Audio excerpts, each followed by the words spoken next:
Ever wondered what happens to a single drop of water after you drink it? Let's follow its epic journey through your body.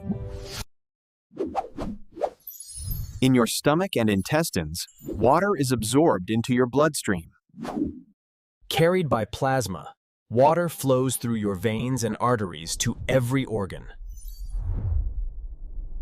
In the capillaries, water leaves the blood and enters your cells, keeping them alive and active.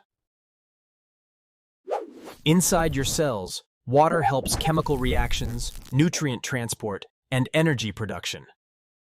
From a single sip to every heartbeat, water keeps your body balanced, energized, and alive. Subscribe now and keep exploring the wonders of science with us.